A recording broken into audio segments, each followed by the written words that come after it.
Untuk UKG soal tune up engine gasolin konvensional. Satu, berat jenis cairan elektrolit. Nah, berat jenis cairan elektrolit kita menggunakan namanya hidrometer. Kita masukkan, dipencet dulu baru dimasukkan. Nah, terus dilepas. Nah, air akan naik. Dibaca. Air akan lurus pada angka di sini. Kalau angkanya di merah berarti kurang bagus, putih bagus, hijau sangat bagus. Jadi dibaca angkanya terus ditulis di sini. Setelah selesai dipencet lagi. Jadi semua sel 1, 2, 3, 4, 5 sampai 6 diukur semua. Sel 1 itu dari kutub positif. Kutub positif itu sel 1, 2, 3 sampai 5. Terus tegangan pada baterai sel 1. Nah, sel 1 kita ngeceknya seperti ini. Ini pakai besi dimasukkan. Terus kita pakai AVO. Nah, AVO kita arah karena satu sel isinya 2 volt, kita arahkan ke 2 volt. 2,5 boleh. Karena ini kan 2 volt maksimal. Setelah itu kita arahkan.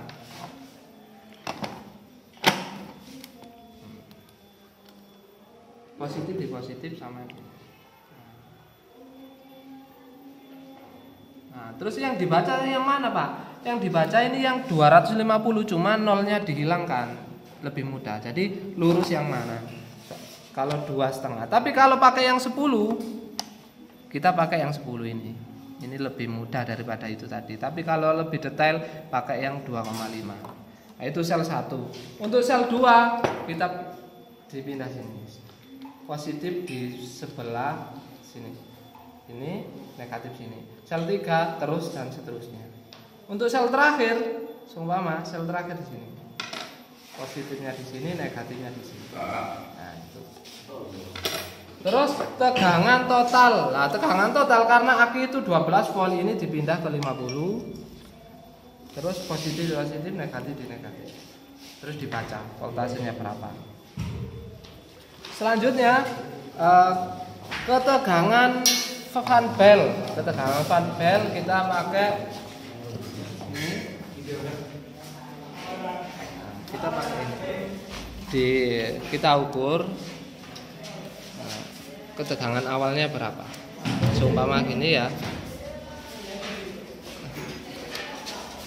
Ini ditekan, kita cek, kita panjangkan.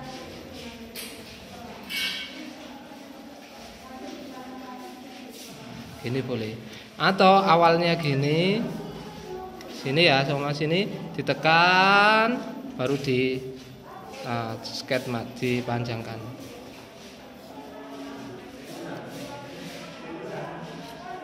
Gini tadi ya.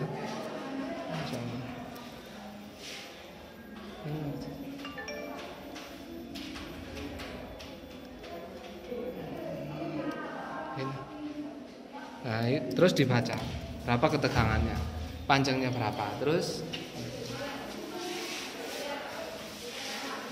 selanjutnya kerja termostat ini harus membongkar, jadi tidak usah apa-apa. Kerja tutup radiator. Jadi ini tutup radiator, kita lihat silnya. Kalau masih lentur berarti bagus. Terus kita lihat pernya di dalam atau spring. Nah, karena agak seret jadi sudah mulai macet. Pernya ada 2 di dalam, primer sama sekunder. Terus kondisi air pendingin. Nah, kita lihat air pendingin kalau sudah agak coklat, agak coklat berarti jelek. Tapi kalau masih bening bagus. Terus ketinggian itu harus segini sebenarnya standarnya. Tapi yang lebih sering memang lurus sama ini. Nanti kalau tekanannya tinggi akan naik meluap sih.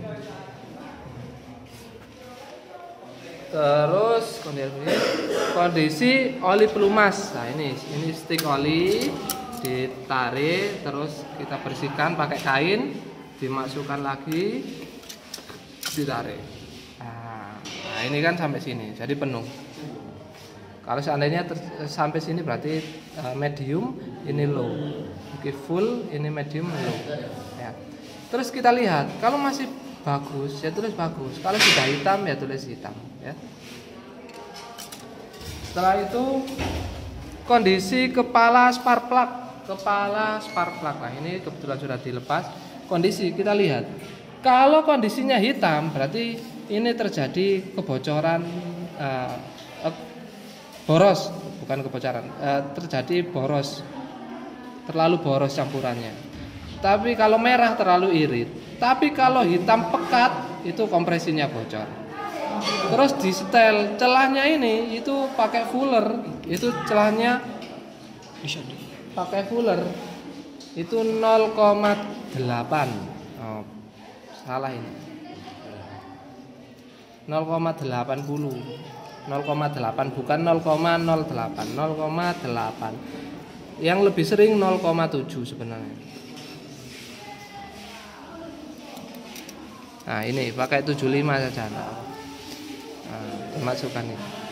Dimasukkan terus di apa ya? Bisa pakai ini dipukul perlahan. Jadi standarnya 0,7 sampai 0,8. Kalau melebihi itu akan sulit hidup, tapi tenaganya besar. Tapi kalau terlalu rapat, gampang hidup, tapi tenaganya kecil. Terus level oli, kondisi kepala tadi, celah spark plug sudah, kompresi. Nah, kompresi ini namanya compression tester. Compression tester dipasang di busi, di tempatnya busi, diputar sampai mentok sampai apa yang kuat. Setelah itu baru di starter. Ini nanti di starter.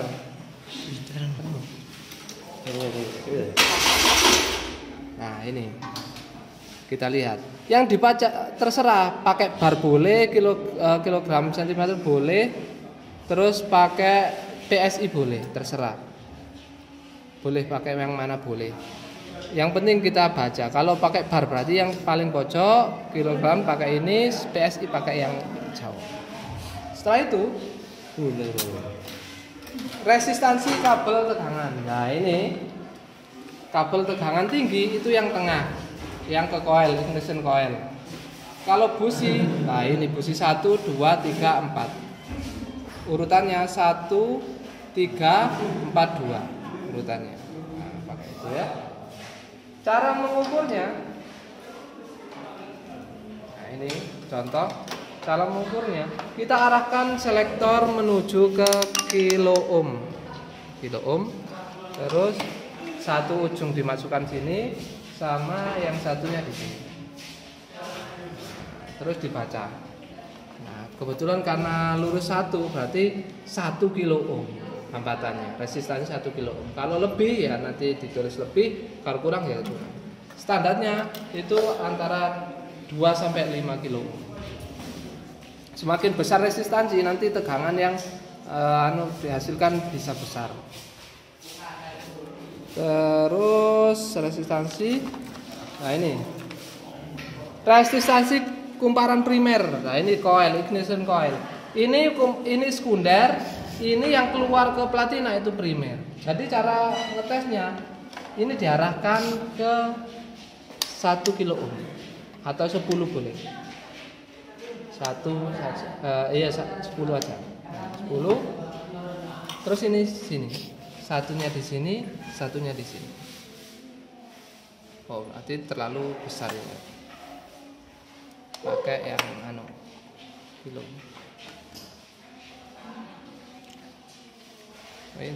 Oh, ini ada nah.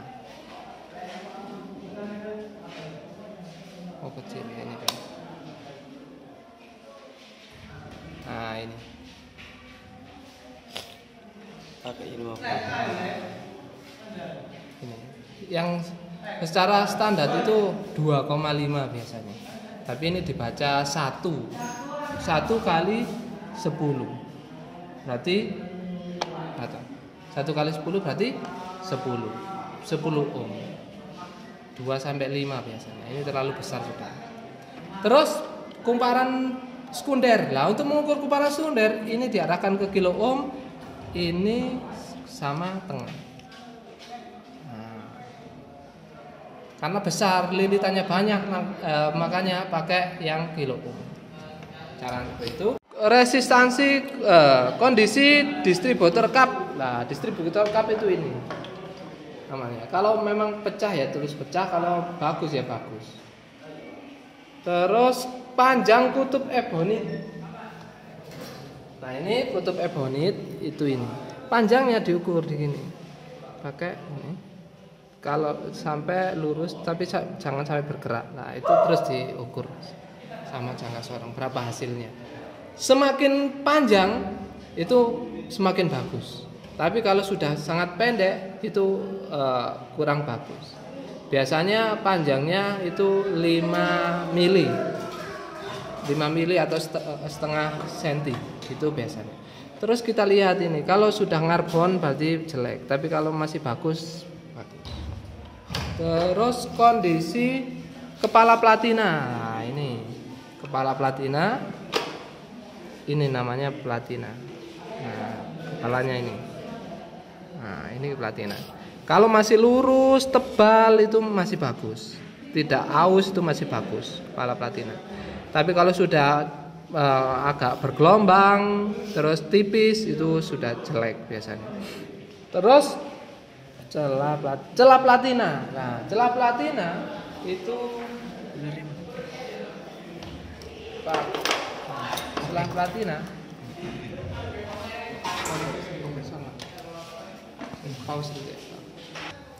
Nah, celah platina cara mengukurnya atau menyetelnya katup ini ebonit ini harus diarahkan pada tonjolan.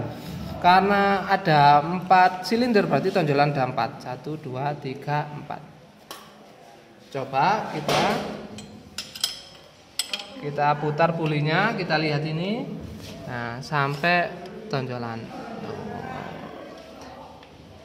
Nah, ini pas di atas tonjolan. Jadi di sini. Nah, ini standarnya 0,45. 0,45 kita cari fullernya 0,45.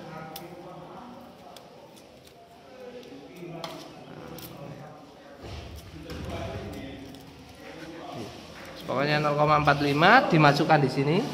Nah, kalau kepingin nyetel, baut yang ini sama ini dikendorkan terus disetel.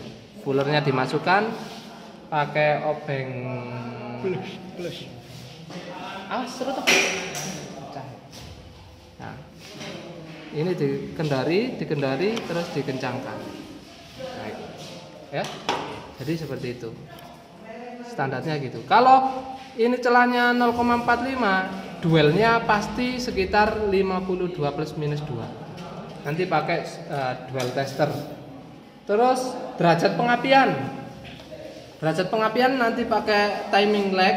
Nah, cara menghidupkannya timing lag. Sing anu tok. Ini saya Kita pause ya, Pak. Namanya ini namanya dual tester sama Teco.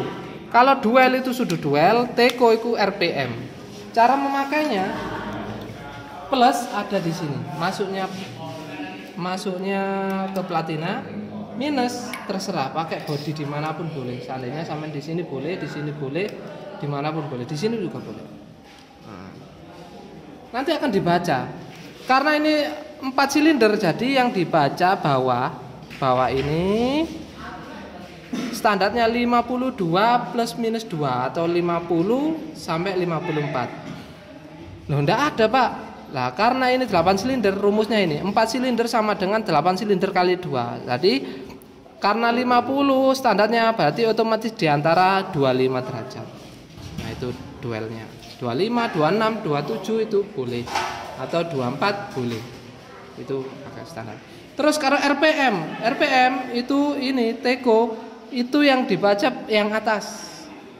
RPM kali 100. Jadi standarnya 4 silinder itu RPM-nya 750. Berarti akan berada di antara 7, 6, 7 lebih. Itu akan sekitar 750 kalau standar. Nyetel RPM di karburator. Nyetel RPM di karburator ini. Sini, bagian sini. Ini RPM. Ini campuran. Jadi campuran bahan bakar sama udara, ini RPM-nya. Ditinggikan atau dikurangi. Nah, terus pakai timing lag. Tembak Timing lag. Nah, ini namanya timing lag, akan melihat derajat pengapian. Derajat pengapian. Nah, ini cowakan posisi crankshaft. Kalau sampai di sini berarti top 1 atau top 4 kalau 0. Nah, derajat pengapian nanti kalau pakai timing lag harus berada antara 8 sampai 10. Sini nanti kalau disentrong sama timing lag posisinya ini harus sekitar sini, akan bergerak gini nanti. Sekitar sini. Pasti. Nah, terus timing lag cara pasangnya. Nah, ini main aki. Ini plus aki. Terus yang ini di kabel busi 1 atau 4. Nanti seandainya ini kabel busi dimasukkan gini. Nah, gini. Terus diarahkan ke sini tadi.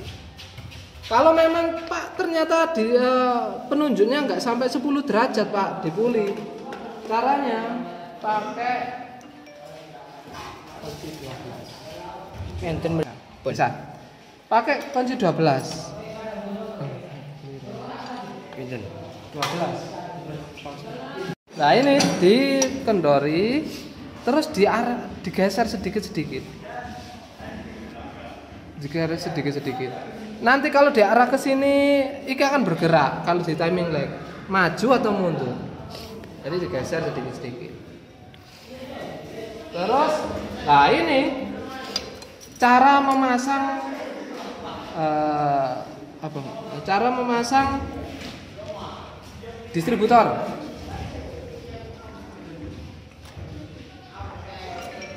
Sebelum nanti dilihat timing dan duel, cara masangnya dulu. Nah, cara masang distributor ini ditopkan dulu 19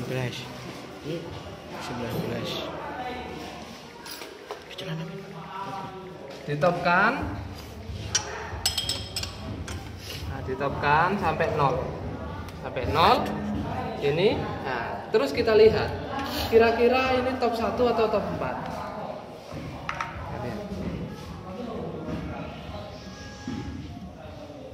Kalau lifternya bergerak, berputar, itu berarti top 1. Dibuka saja. Terus untuk tahu ini top 1 atau top 4, kita gerakkan pulinya.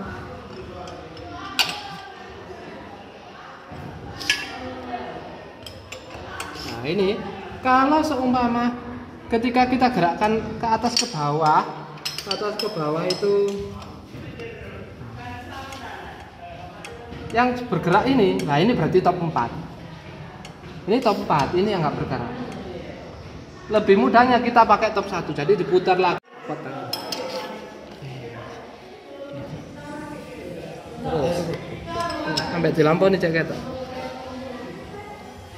oh bisa gerak ini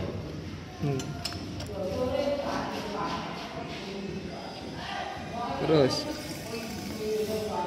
nah itu tidak 0 kurang titik no hop terus. Nah, bisa tahu kirang titik Pak iya tahu Pak ya.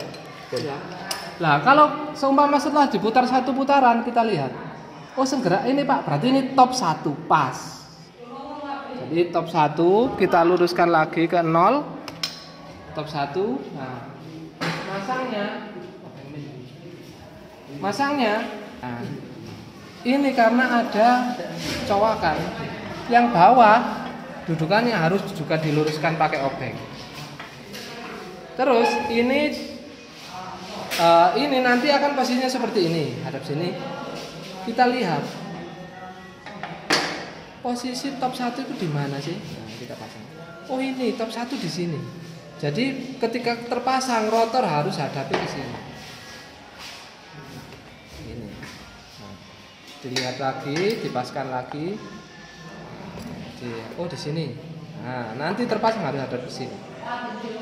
Ketika masukkan ini diputar sedikit ke sebelah sini dimasukkan. Jadi ketika nanti akan masuk otomatis akan pas di sini.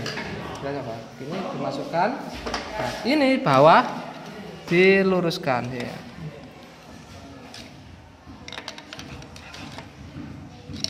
Nah, ini lihat. Nah, lurus, obeng-obengnya di dalamnya lurus, harus lurus ke arah sini. Terus dipasang. Nah, ini dipasang. Tuh. Kalau nggak masuk, berarti Belum. bawahnya yang nggak pas. Tapi harus kalau masuk. Nah ini kalau sudah rata berarti pemasangannya pas. Kalau tidak rata jangan sekali-kali dihidupkan. Nanti akan patah di dalamnya. Ketika patah otomatis ganti askruk semua, dilepas semua. Tempat uli camshaftnya dilepas. Nah, setelah itu kita cek pakai rotor. Pakai rotor. Oh, Pak kok hadapnya ke sini? Coba digeser sini. Nah, kalau sini sudah pas berarti tidak apa-apa. Kalau belum pas dilepas lagi, diarahkan ke seperti tadi. Nah, jadi dilepas lagi.